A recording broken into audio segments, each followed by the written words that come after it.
بسم اللہ الرحمن الرحیم الحمد للہ رب العالمین والصلاة والسلام علی اشرف الانبیاء والمرسلین اعوذ باللہ من الشیطان الرجیم بسم اللہ الرحمن الرحیم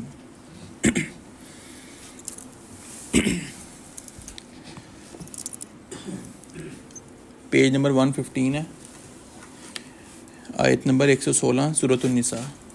ان اللہ، بے شک اللہ تعالیٰ، لا یغفر، اس بات کو نہیں بخشے گا، ان یشرک بہ، کہ اس کا شریک بنایا جائے، ویغفر ما دون ذلک لمن یشاء، اور وہ بخش دے گا جو اس کے علاوہ ہے جسے اللہ رب العزت چاہے گا، ومن یشرک باللہ، اور جو شخص اللہ کے ساتھ شریک بنائے، فقد ضل ضلالا بعیدا، تو یقیناً وہ بھٹک گیا بہت دور بھٹکنا۔ ان یدعون من دونہ الا اناثا، وہ اس کے سوا یعنی اللہ کے سوا نہیں پکارتے مگر مؤنثوں کو، وان یدعون الا شیطانا مریدا، اور وہ نہیں پکارتے مگر سرکش شیطان کو۔ پچھلے رکوع میں کچھ آیات تھی کہ جن کے بارے ہم نے بات کی تھی کہ ایک وہ خاص واقعے کے تناظر میں تھی کہ جو ایک مسلمان تھا لیکن منافق تھا، اس نے چوری کی اور الزام کسی یہودی کے اوپر لگایا، تو اس کے سلسلے میں بات تھی، اس کے سلسلے میں کچھ آیات کا نزول ہوا تھا۔ یہاں سے کچھ آیات اگلی تقریباً 116 نمبر آیت سے لے کر 134 نمبر آیت تک، یہ تقریباً 2 رکوع بنتے ہیں۔ یہ ایک خاص تناظر میں آیات نازل ہوئی، اور یہ اسلوب قرآن کریم نے کسی اور جگہ پر بیان نہیں فرمایا۔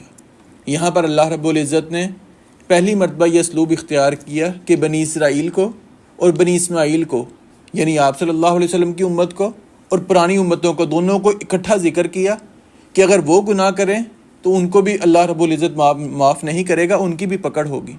اگر ہم مسلمان ہو کر گناہ کریں ہماری بھی پکڑ ہوگی۔ جیسے ان کا عقیدہ تھا کہ وہ اللہ کے بہت برگزیدہ بندے ہیں، ان کو اللہ جہنم میں نہیں بھیجے گا، فرمایا ان کو بھی اللہ جہنم میں بھیج سکتا ہے، مسلمانوں کو بھی بھیج سکتا ہے۔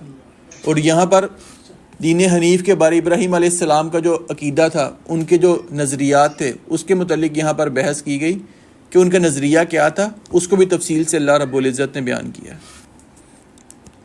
تو سب سے پہلے اللہ رب العزت نے فرمایا کہ اللہ شرک کو معاف نہیں کرے گا، شرک کے علاوہ جس کو چاہے گا اللہ رب العزت معاف کر دیں گے۔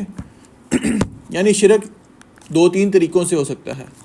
ایک تو انسان کسی کی پوجا کرے، کسی کو سجدہ کرے، کسی کو اپنا معبود بنا لے، اور اس کا تعلق پچھلی آیت کے ساتھ بھی ہے۔ جیسے پچھلی آیت میں فرمایا کہ جو رسول کی مخالفت کرے گا، من بعد ما تبین لہ الہدی، جس کے لیے ہدایت کا راستہ واضح ہو جائے، اس کے بعد بھی وہ مومنوں کا راستہ نہیں اختیار کرتا، تو گویا کہ وہ شرک کر رہا ہے۔ مطلب رسول کی مخالفت کرتے کرتے انسان کفر تک پہنچ جائے گا، کفر کرے گا تو وہ اللہ رب العزت نے فرمایا کہ اللہ پھر اس شرک کو بھی معاف نہیں کرے گا۔ تو صرف شرک یہی نہیں کہ انسان کسی غیر اللہ کو سجدہ کر لے، کسی سے نظر و نیاز کو کسی کے لیے دے دے۔ شرک اس آیت کے مطابق یہ بھی ہے کہ انسان آپ علیہ الصلاۃ والسلام کے فرامین کو جان لے، پہچان لے، اس کے بعد اگر اس کو فالو نہیں کرتا، آپ کی مخالفت کرتا ہے، مومنوں کے راستے کو چھوڑ دیتا ہے، تو وہ بھی فرمایا کہ وہ بھی شرک کے اندر آ جائے گا، اللہ ایسے شرک کو معاف نہیں کریں گے۔ اور اس کے بارے میں، شرک کے بارے میں واضح بات ہے کہ انسان اگر موت سے قبل اس کی معافی مانگ لے تو یہ شرک موت سے پہلے اس کی معافی ہے۔ شرک کی معافی موت کے بعد نہیں ہے۔ جیسے اللہ رب العزت نے قرآن میں فرمایا کہ اللہ معاف نہیں کرے گا، یہ وہ شرک ہے جو انسان مر جائے اور شرک پر ڈٹا رہے۔ موت سے پہلے اگر کوئی توبہ کرتا ہے، جیسے کفار مکہ تھے، صحابہ کرام بھی اکثر طور پر پہلے کفار مکہ میں شامل تھے، مشرکین میں شامل تھے، غیر اللہ کی پوجا کرتے تھے، لیکن انہوں نے توبہ کی، اللہ نے ان کے شرک کو معاف کر دیا۔ فرمایا کہ اللہ رب العزت کے علاوہ جو پکارتے ہیں وہ مؤنثوں کو پکارتے ہیں۔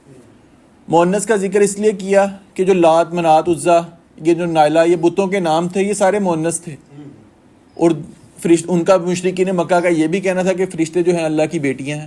مطلب اس لیے اللہ رب العزت نے مؤنث کا ذکر کیا کہ آپ اللہ کے مقابلے میں اکثر طور پر مؤنث کا ذکر کرتے ہو، تو یہ اللہ کے علاوہ جو آپ مؤنث کو پکارتے ہو، یہ شیطان کو پکارنا ہے، اور یہ شیطان کو پکارنا اس انداز سے ہے کہ حکم دینے والا پیچھے شیطان ہے۔ بے شک وہ اللہ کے فرشتوں کو اللہ کی بیٹیاں سمجھ کر مقرب سمجھتے تھے، لیکن وہ اللہ کے حکم کے مخالف تھا، آپ علیہ الصلاۃ والسلام کی تعلیمات کے مخالف تھا، تو اس لیے یہی فرمایا کہ جو آپ علیہ الصلاۃ والسلام کی سنت کے مخالف کام ہے وہ شیطان کا حکم ہے، وہ اللہ رب العزت کا حکم نہیں ہے۔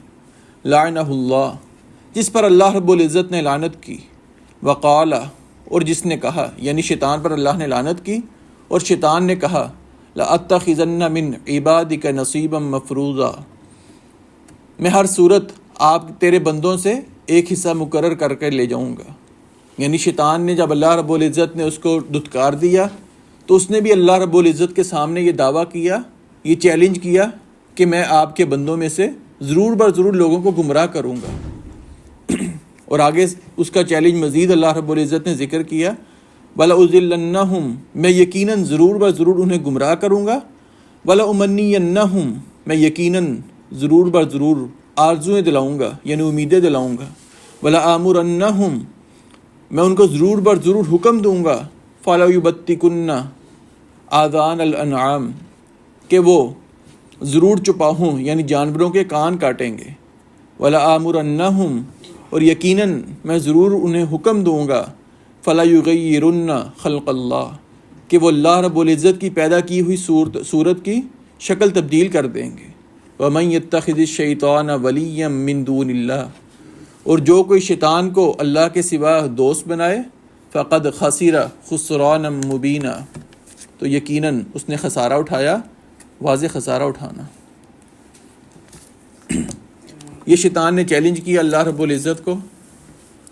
اللہ رب العزت نے دوسرے مقام پر بھی اس چیلنج کا ذکر کیا، وہاں پر اللہ نے اس کا جواب بھی دیا کہ تو گمراہ کرے گا، لیکن میرے کچھ ایسے بندے ہوں گے جن کو تو گمراہ نہیں کر سکے گا، یعنی جو خالص اللہ والے ہوں گے۔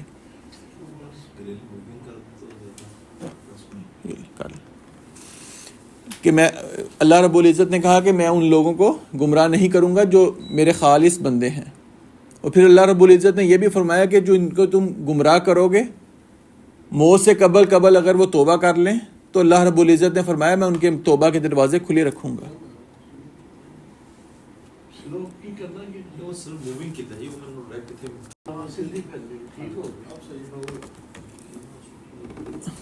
تو یہاں پر شیطان نے کہا کہ میں گمراہ بھی کروں گا، میں انہیں امیدیں دلاؤں گا۔ وہ امیدیں مسلمانوں کو بھی دلاتا ہے کہ گناہ کر لو، ابھی کون سا موت آنی ہے، اللہ نے معاف کر دینا، اللہ تو بہت معاف کرنے والا، اللہ رحم دل ہے۔ اس طرح کی امیدیں مسلمانوں کو دلاتا ہے کہ ابھی جوانی کی عمر ہے، گناہ کرنے میں کوئی حرج نہیں، بڑھاپے میں جا کے کوئی بیماری لگے گی پھر انسان نے مرنا ہے، ابھی بہت عمر ہے۔ ایسی امیدیں مسلمانوں کو دلاتا ہے، یا یہ بھی امید دلاتا ہے کہ یار کچھ نہیں ہوتا، گناہ سارے کرتے ہیں۔ آج کل گناہ کرنے سے پہلے یہ بھی خیال آتا ہے یار سارے گناہ کرتے، سارے جھوٹ بولتے، میں نے بول لیا تو کیا ہے، اگر وہ جنت میں چلے جائیں گے میں بھی چلا جاؤں گا۔ نماز چھوڑنے والا کہتا ہے یار سارے چھوڑتے ہیں، آخر مسلمانوں نے جنت میں جانا ہے، اور جدھر وہ چھوڑنے والے جنت میں جائیں گے میں بھی چلا جاؤں گا۔ فرمایا ایسی جھوٹی تمنائیں، امیدیں شیطان مسلمانوں کو دلاتا ہے اور کفار کو بھی دلاتا ہے۔ اور آگے اس نے کہا کہ میں ضرور بر ضرور حکم دوں گا کہ وہ جانوروں کے کان جو ہیں وہ کاٹیں گے۔ یہ خاص طور پر مشرکین مکہ کے بارے تھا، اور یہ وہ بنی اسرائیل کی بجائے بنی اسماعیل یعنی آپ علیہ الصلاۃ والسلام کے جو خاندان تھے ان کے لوگوں کو مخاطب ہوئے۔ جیسے ہم نے شروع میں بات کی تھی کہ اللہ نے یہاں پر بنی اسرائیل کے ساتھ ساتھ آپ علیہ الصلاۃ والسلام کی امت کا بھی ذکر کیا، کیونکہ آپ علیہ الصلاۃ والسلام نے فرمایا کہ ابراہیم علیہ السلام سے آگے اسماعیل علیہ السلام کی اولاد میں ایک کنانا قبیلہ تھا، کنانا سے آگے فرمایا کہ بنو ہاشم تھے، بنو ہاشم سے آگے قریش تھے، قریش سے آگے فرمایا میں ہوں۔ یہ قریش آپ علیہ الصلاۃ والسلام کے خاندان کے لوگ تھے جو مشرکین مکہ میں شامل تھے، اور وہ قرآن کریم نے 4 قسم کے جانوروں کا ذکر کیا کہ وہ ان کے کان کاٹ دیتے تھے، یا اس پہ چیر دیتے، یا نشان لگا دیتے کہ یہ خالص بتوں کے لیے ہے، یہ اللہ کے لیے نہیں ہے۔ تو وہ فرمایا کہ میں، شیطان نے کہا تھا کہ اللہ میں ضرور و ضرور لوگوں کو حکم دوں گا کہ جانوروں کے کان کاٹ دیں، اس پہ نشان لگا دیں۔ اور یہ دیکھا جائے تو آج بھی موجود ہے، جو قبروں پہ جا کر نظر و نیاز کرتے ہیں وہ بھی جانوروں پہ نشان لگا دیتے ہیں کہ یہ خاص ہو گیا، نشانی لگ جائے کہ یہ ہم نے قبر میں جا کے کرنا ہے، فلاں بابے کی دربار پہ جا کے اس کو ذبح کرنا ہے۔ تو یہ آج بھی یہ حکم لوگوں کا طریقہ باقی ہے۔ اس میں ان کا جو ایسے کر رہے ہوتے ہیں یا جیسے نظر نیاز قبر پہ جا کے کرتے ہیں، جب ان سے ڈسکشن ہو یا ان اسی طرح فرمایا کہ میں، شیطان نے کہا کہ میں حکم دوں گا کہ وہ اللہ کی تخلیق کو بدل دیں۔ پہلے طور پر دیکھا جائے تو صرف جسمانی طور پر تھوڑا سا انسان وضع قطع میں عورتوں کی مشابہت مرد کرتے تھے، عورتیں جو تھیں وہ مرد کی مشابہت کرتی تھی، لیکن اب جدید دور ہے تو اب تو ہمارے سامنے ہے کہ انسان جنس ہی بدل لیتا ہے، آپریشن کروا کے جنس بدلنا۔ یہ فرمایا کہ اللہ کی تخلیق کو بدلنا ہے۔ ایسے ہی انسان اگر ظاہری طور پر مشابہت مردوں والی، مرد ہے عورت والی مشابہت کر لے، یا عورت ہے مردوں والی مشابہت کر لے، یا جو کام خاص عورتوں کے کرنے والے ہیں انسان مرد وہ کرنے لگ جائیں، مردوں کے کام ہیں وہ عورتیں کرنے لگ جائیں، تو یہ فرمایا کہ اللہ کی تخلیق کو، اللہ کے حکم کو تبدیل کرنے والی بات ہے جو اب آج ہمارے معاشرے میں ہو رہا ہے۔ فرمایا وَمَن يَتَّخِذِ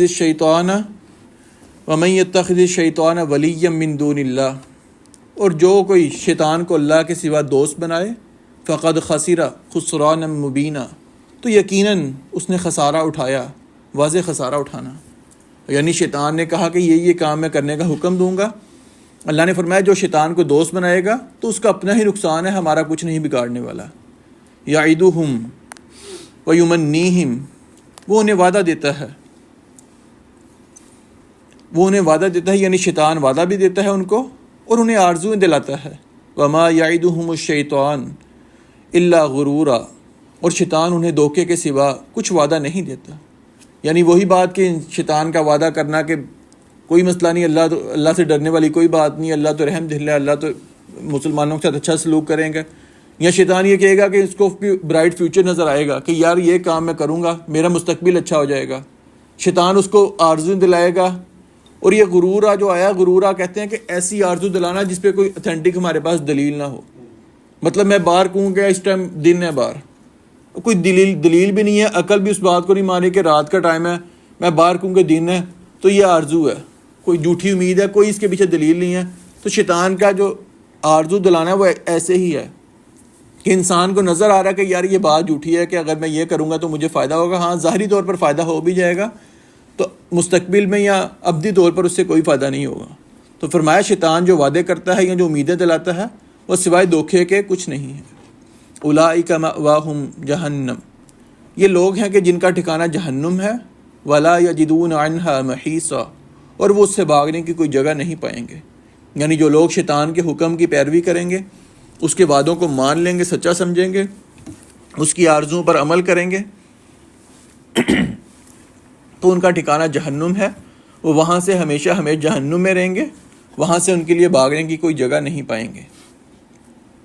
والذین آمنوا، اور وہ لوگ جو ایمان لائے، وعملوا الصالحات، اور انہوں نے نیک اعمال کیے، سندخلہم، ان قریب ہم انہیں داخل کریں گے، جنات، ایسے باغوں میں، من تحتها الانہار، کہ جن کے تلے یعنی نیچے نہریں بہتی ہیں، خالدین فیہا ابدا، وہ ہمیشہ اس میں رہنے والے ہوں گے۔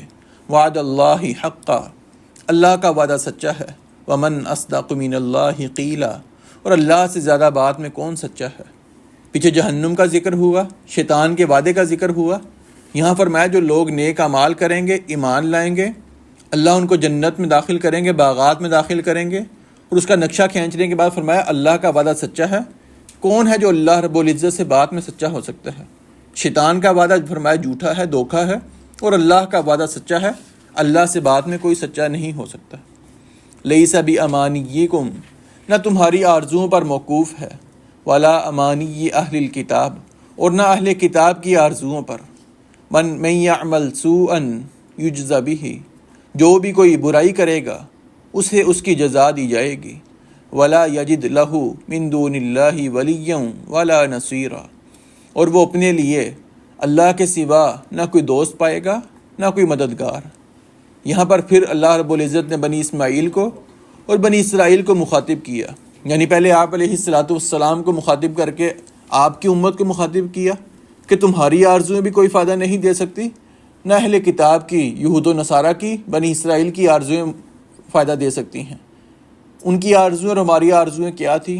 وہ بھی کہتے ہیں کہ ہم اللہ کے خاص بندے ہیں، ہم نے جہنم میں نہیں جانا، اگر ہم چلے بھی گئے جہنم میں، کچھ دن ہم جہنم میں رہیں گے پھر ہم نکل آئیں گے۔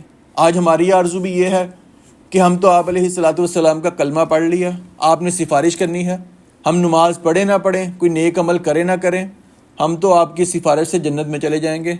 تو یہ فرمایا کہ صرف آرزو ہے، آپ نے سفارش کرنی ہے لیکن سفارش ان کی کرنی ہے جو اس کے اہل ہوں گے۔ ہم اگر اس طریقے پر چلیں گے جو آپ علیہ الصلاۃ والسلام نے بتایا تو پھر ہم آپ علیہ الصلاۃ والسلام کی سفارش کے مستحق ٹھہریں گے، سوائے آرزو کے کچھ نہیں ملنے والا۔ فرمایا جو بھی کوئی گناہ کرے گا، شاید آپ علیہ الصلاۃ والسلام کی امت کا ہے یا پرانی امت میں سے ہے، جو بھی گناہ کرے گا، برائی کرے گا، فرمایا یجزا بہ، اس کو اس کی جزا دی جائے گی، یعنی بدلہ دیا جائے گا۔ ولا یجد لہ من دون اللہ ولیا ولا نصیرا، اللہ کے پاس نہ کوئی دوست پائے گا نہ کوئی مددگار، مطلب حسب نسب اس کو کوئی فائدہ نہیں دے سکتا کہ وہ آپ علیہ الصلاۃ والسلام کے خاندان سے ہے، آپ کی امت سے ہے۔ حتیٰ کہ نبی علیہ الصلاۃ والسلام سے پہلے نوح علیہ السلام آئے، نبی تھے، ان کے بیٹے نے ان کی مخالفت کی، ایمان نہیں لائے۔ باپ نے جب عذاب کو دیکھ لیا پھر بھی اللہ کو کہا اللہ یہ تو میرے اہل سے ہے، فرمایا یہ آپ کے اہل سے نہیں ہے، اس نے آپ کا کلمہ نہیں پڑھا، نبی کا بیٹا تھا، نافرمانی کی، اس کو حسب نسب فائدہ نہیں دے سکتا۔ اسی طرح آپ علیہ الصلاۃ والسلام کی حدیث ہے کہ جس کا نامہ اعمال اس کو پیچھے کر دے گا، یعنی نامہ اعمال میں گناہ ہے، گناہ اس کو اگر جہنم کی طرف لے کے جانے والے ہیں، فرمایا اس کا حسب نسب اس کے کام نہیں آئے گا۔ یہ نہیں کہ میں اگر سید زادہ ہوں میں جتنے مرضی گناہ کر لوں، میں صرف اس بنا پر بخشا جاؤں گا کہ میں سید زادہ ہوں، میں کسی فلاں عالم کا بیٹا ہوں، فلاں پیر کا میں مرید ہوں۔ فرمایا جس کا نامہ اعمال اس کو پیچھے کر دے گا، اس کا حسب نسب اس کے کام نہیں آنے والا۔ وَمَن يَعْمَلْ مِنَ الصَّالِحَاتِ، اور جو شخص بھی نیک کاموں میں سے کوئی کام کرے، من ذَكَرٍ أَوْ أُنثَىٰ، چاہے وہ مرد ہو یا عورت ہو، وَهُوَ مُؤْمِنٌ، شرط یہ ہے کہ وہ مومن ہو، فَأُولَٰئِكَ يَدْخُلُونَ الْجَنَّةَ، تو وہ شخص، تو یہ لوگ جنت میں ضرور داخل ہوں گے۔ وَلَا يُظْلَمُونَ فَتِيلًا وَلَا يُظْلَمُونَ نَقِيرًا، اور وہ گٹلی کے اور کھجور کی گٹلی کے نقطے کے برابر ان پر ظلم نہیں کیا جائے گا۔ کہیں اللہ رب العزت نے فرمایا فتیلہ، کہیں فرمایا نقیرہ۔ فتیلہ اس دھاگے کو کہا جاتا ہے جو کھجور کی گٹلی کے اندر ایک باریک سا دھاگا ہوتا ہے، اور نقیرہ ایک نقطہ سا ہوتا ہے، ایک شگاف سا ہلکا سا ہوتا ہے گٹلی کے اندر پچھلی سائڈ پہ۔ فرمایا یہ اصل میں مثالیں اکثر اس لیے دی جاتی ہیں کیونکہ وہ عرب کے ہاں کھجور بہت عام تھی، اب ان کے ہاں یہ بہت معمولی چیز ہے کہ وہ معمولی سا دھاگا جو ہے، معمولی سا جو نقطہ ہے یا سوراخ ہے، تو یہ ان کے ہاں بہت ہی معمولی تھا، وہ اس کو سمجھتے تھے۔ آج ہمارے ہاں کھجور اس قدر عام نہیں ہے، کھاتے ہیں ضرور لیکن رمضان کی رمضان۔ ہمارے ہاں، ان کے ہاں تو ڈیلی بیس پہ خوراک کی زیادہ طور پر کھجور تھی، اس لیے اللہ رب العزت ایسی مثالیں ان کو سمجھانے کے لیے دیتا ہے کہ جو انسان نیک عمل کرے گا، مرد ہو عورت ہو، مومن ہے، تو فرمایا اس پر کوئی ظلم نہیں ہوگا، وہ جنت میں داخل ہوگا۔ ومن احسن دینا ممن اسلم وجہہ للہ، یہاں پر اس آیت میں اللہ رب العزت نے 3 شرائط بیان فرمائی ہیں اعمال کو قبولیت کی۔ ومن احسن دینا ممن اسلم وجہہ للہ، اور دین کے لحاظ سے اس سے بہتر کون ہے جس نے اپنا چہرہ اللہ کے لیے تابع کر دیا۔ وہو محسن، جبکہ وہ نیکی کرنے والا ہو۔ واتبع ملت ابراہیم حنیفہ، اور اس نے ابراہیم علیہ السلام کی ملت کی پیروی کی۔ واتخذ اللہ ابراہیم خلیلا، اور اللہ رب العزت نے ابراہیم علیہ السلام کو خاص دوست بنا لیا۔ فرمایا کہ 3 شرائط اعمال کو قبول کرنے کی ہیں۔ سب سے پہلی ممن اسلم وجہہ للہ، جس نے اپنا چہرہ اللہ کے تابع کر دیا، یعنی 24 گھنٹے اللہ کے حکم کے مطابق زندگی گزارنا شروع کر دی، مطلب اپنے آپ کو سلنڈر کر دیا کہ میں اللہ کا غلام ہوں، جیسے ایاک نعبد و ایاک نستعین، ہم اللہ کے غلام ہیں۔ تو فرمایا غلام کی زندگی اپنی نہیں ہے، مالک کے حکم کے مطابق وہ زندگی بسر کرتا ہے۔ تو جو شخص اپنا چہرہ یعنی 24 گھنٹے اللہ رب العزت کے سپرد کر دے، اس کے مطابق زندگی گزارے، وَهُوَ مُحْسِنٌ، اور وہ احسان کرنے والا ہو، نیکی کرنے والا ہو۔ احسان کی تعریف آپ علیہ الصلاۃ والسلام نے فرمائی، ان تعبد اللہ کأنک تراہ، کہ عبادت اس انداز سے کرو، احسان یہ ہے گویا تم اللہ کو دیکھ رہے ہو۔ مطلب ہم نماز پڑھ رہے ہیں، نماز پڑھتے یہ خیال ہو کہ اللہ رب العزت سے اللہ کو میں دیکھ رہا ہوں، اللہ سے ہم کلام ہو رہا ہوں۔ فرمایا اگر یہ کیفیت نہیں بنتی تو کم از کم یہ سوچ لو کہ اللہ رب العزت مجھے دیکھ رہا ہے۔ تو احسان یہ ہے کہ انسان نیکی کے اعلیٰ معیار پر نیکی کرے۔ اب نماز پڑھنا مثال کے طور پر فرض نماز ہمارے اوپر فرض ہے، اس میں کم از کم 3 مرتبہ جیسے کہتے ہیں تسبیحات پڑھنی رکوع میں یا سجدے میں۔ اگر ہم 3 دفعہ پڑھتے ہیں تو وہ ہم اپنا فرض ادا کر رہے ہیں، کوئی احسان نہیں کر رہے۔ احسان یہ ہے کہ ہم اس کی تعداد کو بڑھا دیں، ہم تلاوت کریں، تلاوت کی تعداد کو بڑھا دیں، ہم نوافل کا اہتمام کثرت سے کریں کہ اوپر ہمارے اوپر کچھ فرائض فرض کیے گئے تھے، اس کے ساتھ جو کچھ سنتیں تھیں وہ بھی تھی، لیکن ہم اس سے بڑھ کے کوئی کام کریں، وہ احسان کے اندر آئے گا کہ جو ہمارے اوپر فرض تھا اس سے بڑھ کر کچھ ہم کام کریں تو یہ احسان ہوگا۔ اور تیسری شرط فرمایا واتبع ملت ابراہیم حنیفہ، کہ جیسے آپ علیہ الصلاۃ والسلام ملت ابراہیم کے پیروکار تھے، آپ علیہ الصلاۃ والسلام کے طریقے کو اپنایا جائے۔ مطلب دین حنیف تو وہ ہے، ابراہیم علیہ السلام کا دین وہ ہے جو آپ علیہ الصلاۃ والسلام لے کر آئے، تو آپ علیہ الصلاۃ والسلام کے سنت کے مطابق، طریقے کے مطابق عمل کریں گے تو وہی دین، وہی کام، وہی عمل اللہ کے ہاں قبول ہوگا۔ تو 3 شرائط کہ پہلا کام 24 گھنٹے اللہ کے سامنے اپنے آپ کو سلنڈر کر دینا، ہر کام اللہ کے حکم کے مطابق کرنا، دوسرا احسان کرنا یعنی جو فرض ہے اس سے بڑھ کر کام کرنا، تیسرا آپ علیہ الصلاۃ والسلام کی سنت کے مطابق، حدیث کے مطابق کام کرنا۔ وَلِلَّهِ مَا فِي السَّمَاوَاتِ وَمَا فِي الْأَرْضِ، اور اللہ ہی کا ہے جو کچھ آسمانوں میں ہے اور جو کچھ زمین میں ہے۔ وَكَانَ اللَّهُ بِكُلِّ شَيْءٍ مُحِيطًا، اور اللہ رب العزت ہمیشہ سے ہر چیز کا احاطہ کرنے والا ہے۔ اس رکوع میں کرنے کے کام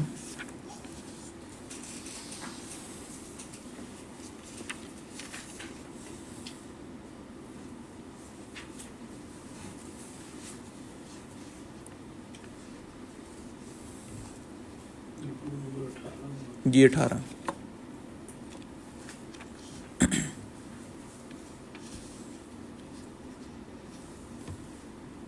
نیک اعمال کرنا،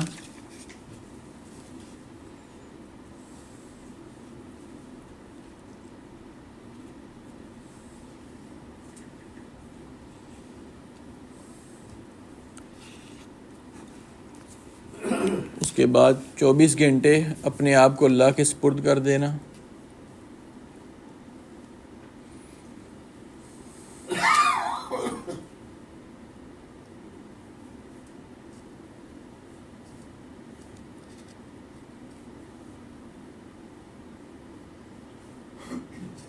نمبر 3 نیکی کرتے ہوئے اعلیٰ درجے کو حاصل کرنے کی کوشش کرنا، نیکی کرتے ہوئے اعلیٰ درجے کو حاصل کرنے کی کوشش کرنا یعنی احسان کرنا۔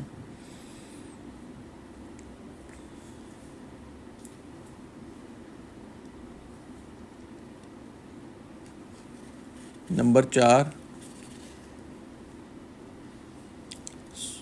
سنت کے مطابق عمل کرنا،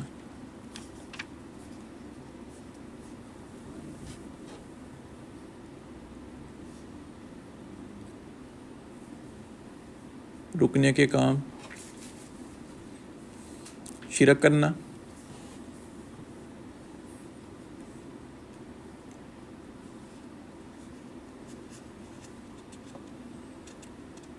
شیطان کی پیروی کرنا،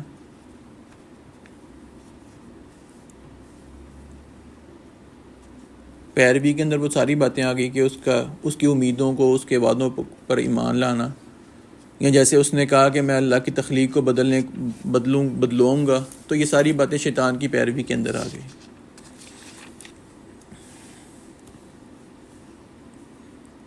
اس کے بعد جھوٹے آرزویں اختیار کرنا، جھوٹی آرزویں اختیار کرنا،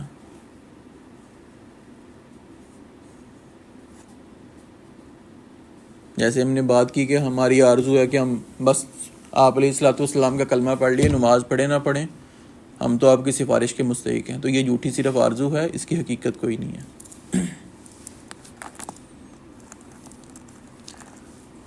وَيَسْتَفْتُونَكَ فِي النِّسَاءِ، اور وہ آپ سے عورتوں کے بارے میں فتویٰ پوچھتے ہیں۔ جیسے ہم نے شروع میں بات کی کہ یہاں سے لے کر 134 نمبر آیت تک بنی اسرائیل اور بنی اسماعیل کو خطاب ہے، ان کا موازنہ کیا گیا اور دین حنیف کی بات کی گئی ابراہیم علیہ السلام کے درمیان میں 3 آیات، یہ غالباً صرف 2 یا 3 آیات ہیں جو دین حنیف سے بھی تعلق رکھتی ہیں کہ ابراہیم علیہ السلام کے دین کے اندر صرف حقوق اللہ نہیں تھے، حقوق العباد بھی تھے، اور اس کا تعلق سورہ نساء کے شروع والی آیات سے ہے کہ جہاں پر صحابہ کرام نے آپ علیہ الصلوۃ والسلام کے کچھ معاملات کے بارے سوال کیا تھا. جیسے آیا تھا کہ عورتوں کے بارے سوال کیا، بچوں کے بارے وراثت کے بارے سوال کیا، یتیم بچیوں کے بارے سوال کیا. تو کچھ سوالات تھے جو مزید کیے گئے تھے آپ علیہ الصلوۃ والسلام سے، کچھ صحابہ کرام کی طرف سے، کچھ مشرکین مکہ اور کچھ یہودیوں کی طرف سے. تو وہ سارے سوالات کے جواب جو رہتے تھے وہ اللہ رب العزت نے یہاں پر 3 آیات میں بیان فرمائے. وَيَسْتَفْتُونَكَ فِي النِّسَاءِ، وہ آپ سے عورتوں کے بارے میں فتویٰ پوچھتے ہیں. قُلِ اللَّهُ يُفْتِيكُمْ فِيهِنَّ، کہہ دیجئے اللہ رب العزت تمہیں ان کے بارے میں فتویٰ دیتا ہے. وَمَا يُتْلَى عَلَيْكُمْ فِي الْكِتَابِ فِي يَتَامَى النِّسَاءِ، اور جو کچھ تم پر کتاب میں پڑھا جاتا ہے وہ ان یتیم عورتوں کے بارے میں ہے. اللَّاتِي لَا تُؤْتُونَهُنَّ مَا كُتِبَ لَهُنَّ، جنہیں تم وہ نہیں دیتے جو ان کے لیے فرض کیا گیا ہے. وَتَرْغَبُونَ أَن تَنكِحُوهُنَّ، اور تم رغبت رکھتے ہو کہ ان سے نکاح کر لو. وَالْمُسْتَضْعَفِينَ مِنَ الْوِلْدَانِ، اور نہایت کمزور بچوں کے بارے میں ہے. وَأَن تَقُومُوا لِلْيَتَامَى بِالْقِسْطِ، اور اس بارے میں کہ تم یتیموں کے لیے انصاف پر قائم رہو. وَمَا تَفْعَلُوا مِنْ خَيْرٍ، اور تم جو بھی نیکی کرو فَإِنَّ اللَّهَ كَانَ بِهِ عَلِيمًا، تو بے شک اللہ رب العزت ہمیشہ سے اسے خوب جاننے والا ہے. یہاں پر سوال کی نوعیت کو نہیں بیان کیا گیا کہ سوال کیا پوچھا گیا تھا، صرف جواب کو ذکر کیا گیا. لیکن جواب سے پتہ لگتا ہے کہ وہ یتیم عورتوں کے بارے میں ہی سوال کر رہے تھے کہ کن کن عورتوں سے نکاح کیا جائے، جو کمزور بچے ہیں، یتیم بچے ہیں، ان کا کیا کیا جائے. تو اس کے جواب میں اللہ رب العزت نے فرمایا کہ اللہ تمہیں فتویٰ دیتا ہے، اور جو چیز تم کتاب سے پڑھ چکے ہو اس میں بھی فرمایا کہ یتیم بچیوں کے بارے، یتیم عورتوں کے بارے احکامات موجود ہیں. جو حصہ پڑھ چکے ہو کتاب کا، یعنی قرآن کریم میں، جیسے سورۃ نساء کی آیت نمبر 3 کے اندر یتیم بچیوں کے بارے اللہ رب العزت نے بیان کیا تھا، تو وہ فرمایا کہ وہاں تم کتاب میں پڑھ چکے ہو کہ کیا فتویٰ ہے. فرمایا وہ عورتیں کہ جن کا جو یتیم بچی ہے لیکن وہ آپ کی کفالت میں ہے، چچا کی بیٹی ہے، تایا کی بیٹی ہے، یا ویسی کوئی یتیم تھا، یتیم ہو گیا تو آپ نے اس کی کفالت کی ذمہ داری اپنے سپرد لے لی. فرمایا وہ یتیم بچیاں جن سے تم نکاح کی رغبت رکھتے ہو لیکن تم ان کا حق نہیں دیتے، یعنی نکاح کر لیا، اس کا حق مہر نہیں دینا، اس کی ضروریات کا خیال نہیں کرنا، اس کی ضروریات کا خیال اس انداز سے بھی نہیں کرنا کہ 2-3 شادیاں کر لی.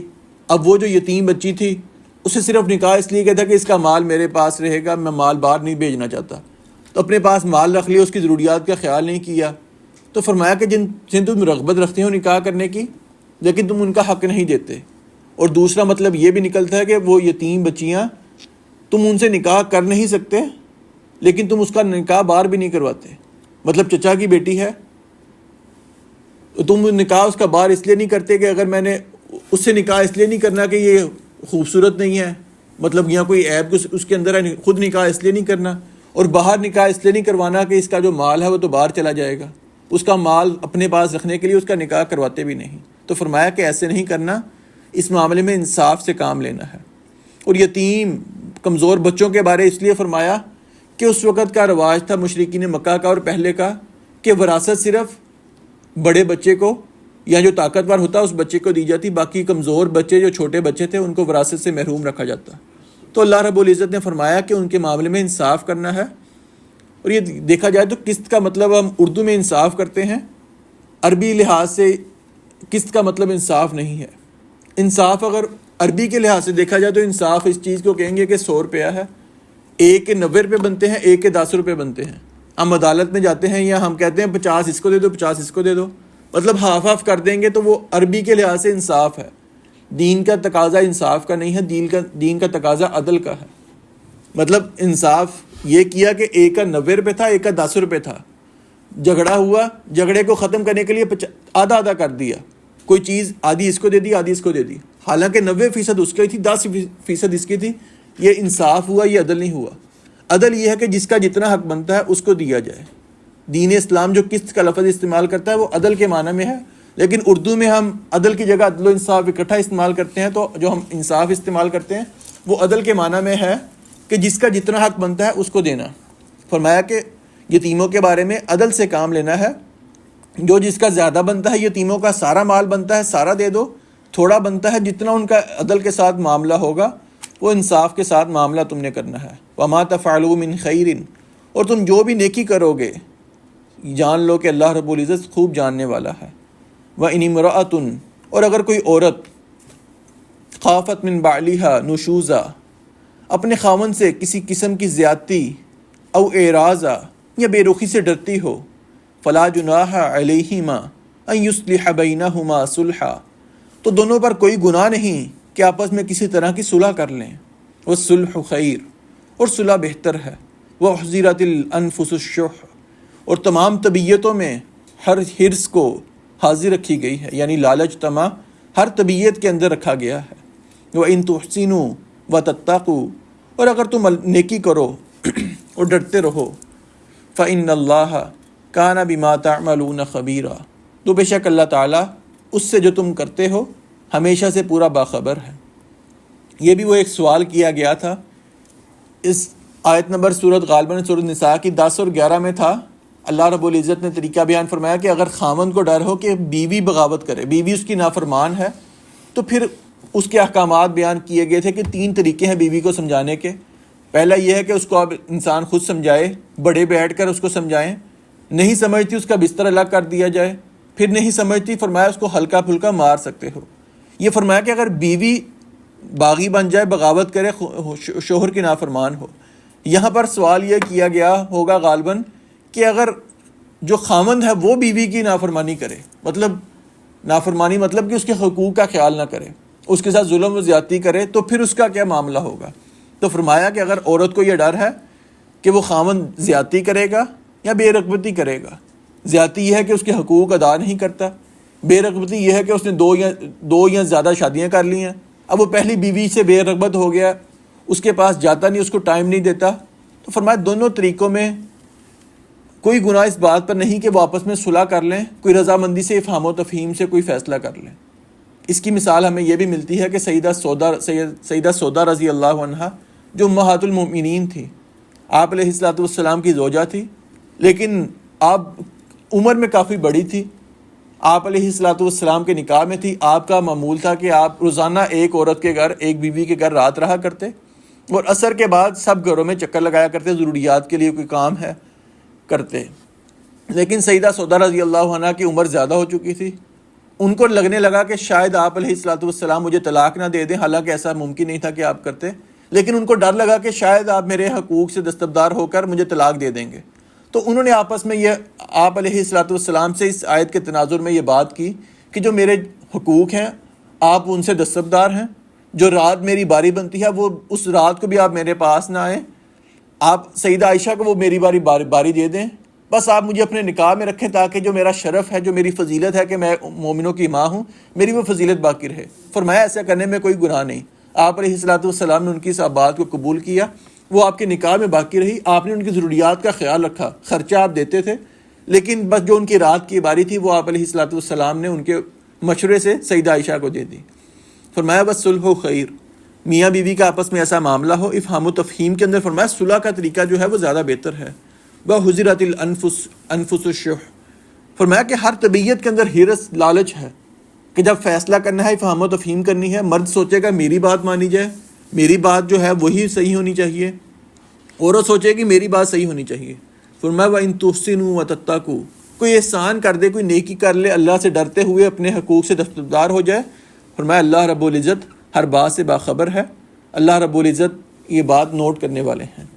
وَلَن تَسْتَطِيعُوا، اور تم ہرگز نہ کر سکو گے، ان تعدلوا بین النساء، کہ تم عورتوں کے درمیان برابری کرو، وَلَوْ حَرَصْتُمْ فَلَا تَمِيلُوا كُلَّ الْمَيْلِ، خواہ تم ہر حرص سے کیوں نہ کرو، بس مت جھک جاؤ ایک کی طرف مکمل جھک جانا، فَتَذَرُوهَا كَالْمُعَلَّقَةِ، اور دوسری کو لٹکائی رکھو، لٹکائی ہوئی کی طرح چھوڑ دو، وَإِن تُصْلِحُوا وَتَتَّقُوا فَإِنَّ اللَّهَ كَانَ غَفُورًا رَحِيمًا، اور اگر تم اللہ سے اصلاح کرتے رہو، اللہ سے ڈرتے رہو، تو بے شک اللہ رب العزت ہمیشہ سے بے حد بخشنے والا، نہایت مہربان ہے۔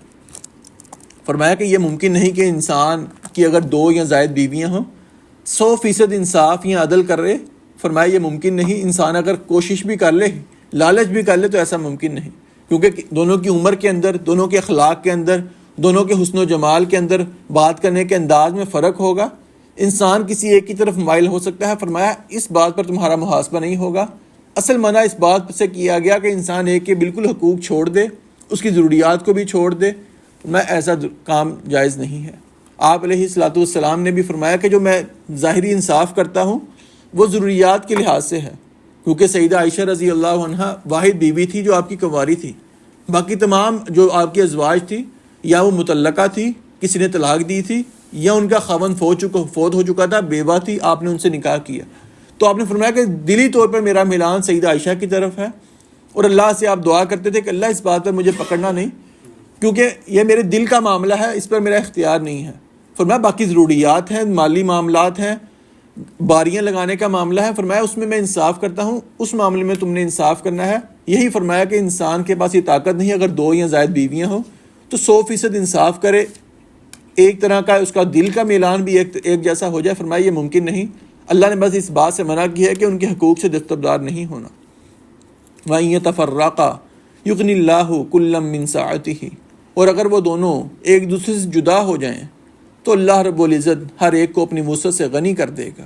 وَكَانَ اللَّهُ وَاسِعًا حَكِيمًا, اور اللہ رب العزت ہمیشہ سے وسعت والا, کمال حکمت والا ہے. فرمایا کہ جیسے فرمایا کہ صلح کر لیں, صلح کا کوئی پہلو نہیں نکلتا, آپس میں افہام و تفہیم نہیں ہو رہی. فرمایا اگر وہ اس بات پر جدا ہو جاتے ہیں تو اللہ رب العزت دونوں کو اپنی وسعت سے غنی کر دے گا. یعنی اللہ کے اگر شاید اس کے قسمت میں یہ ہو کہ کہیں اچھا نکاح اس کا ہونا ہو, تو فرمایا اللہ رب العزت دونوں کو غنی کر دے گا. اللہ وسعت والا ہے, کمال حکمت والا ہے. یعنی انسان یہ سوچے کہ صرف اس بیوی کا خرچہ میری وجہ سے چل رہا ہے, میں اس کی ضروریات کو پورا کرتا ہوں, میرے علاوہ کوئی اس کو مال نہیں دے سکتا. یہ انسان کی سوچ ہے. اللہ رب العزت بہت وسعت والا ہے. اللہ نے اس کے لیے شاید کوئی بہتری رکھی ہو اگر جدائی کے اندر, تو اللہ رب العزت اس کو غنی کر دیں گے, اس کی ضروریات کو پورا کرنے والے ہیں. وَلِلَّهِ مَا فِي السَّمَاوَاتِ وَمَا فِي الْأَرْضِ, اور اللہ ہی کا ہے جو کچھ آسمانوں میں ہے اور جو کچھ زمین میں ہے.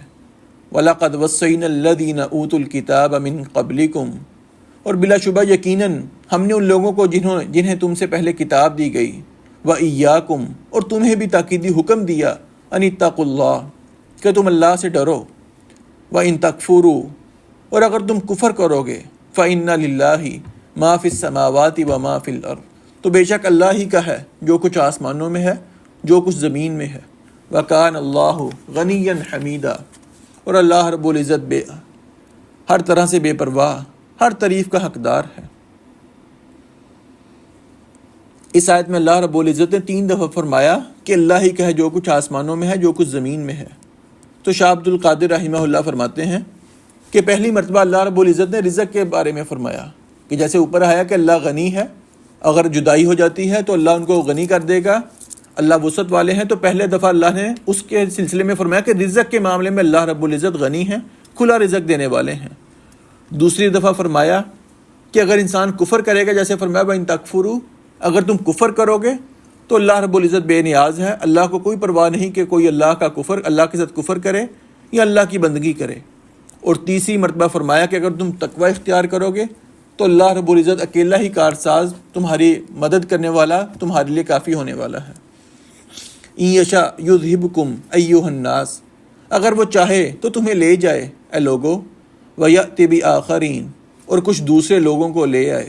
وَکَانَ اللَّهُ عَلَى ذَلِكَ قَدِیرًا, اور اللہ رب العزت پر ہمیشہ سے اس بات پر پوری طرح قادر ہے. یعنی اللہ رب العزت اس بات پر ہمیشہ سے قادر ہے.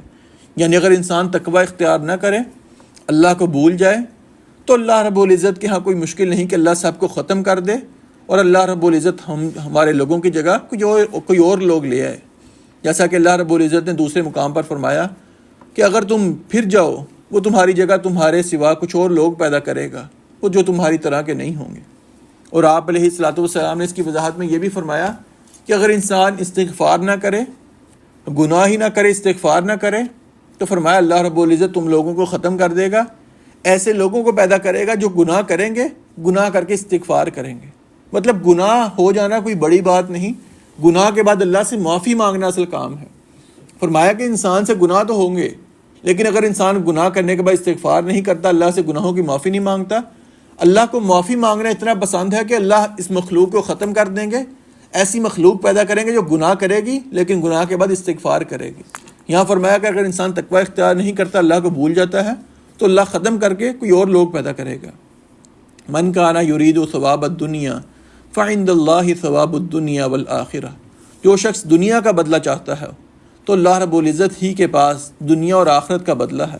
وکان اللہ سمیعا بصیرا، اور اللہ رب العزت ہمیشہ سے سب کچھ سننے والا، سب کچھ دیکھنے والا ہے۔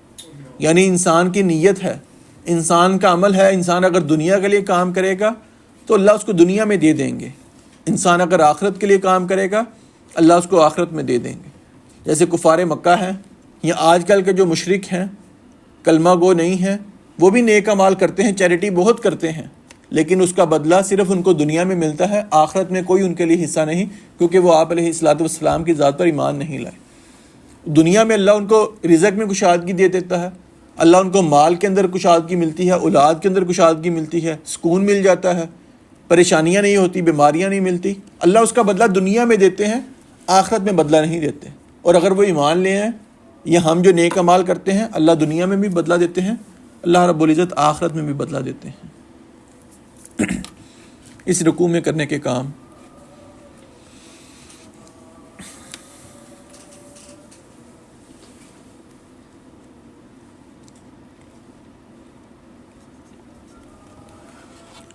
یتیم بچیوں اور بچوں کے بارے میں انصاف کرنا، انصاف نہ عدل ہی لکھنا، یتیم بچیوں اور بچوں کے بارے میں عدل سے کام لینا۔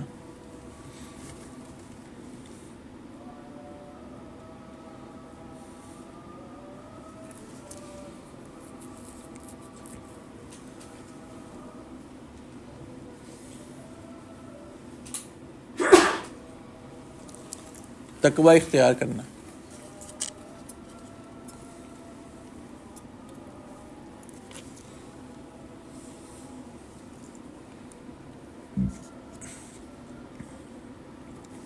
رکنے کے کام،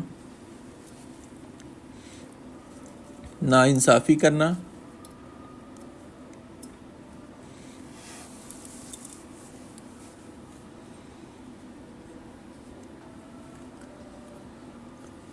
صرف دنیا کا سوال کرنا،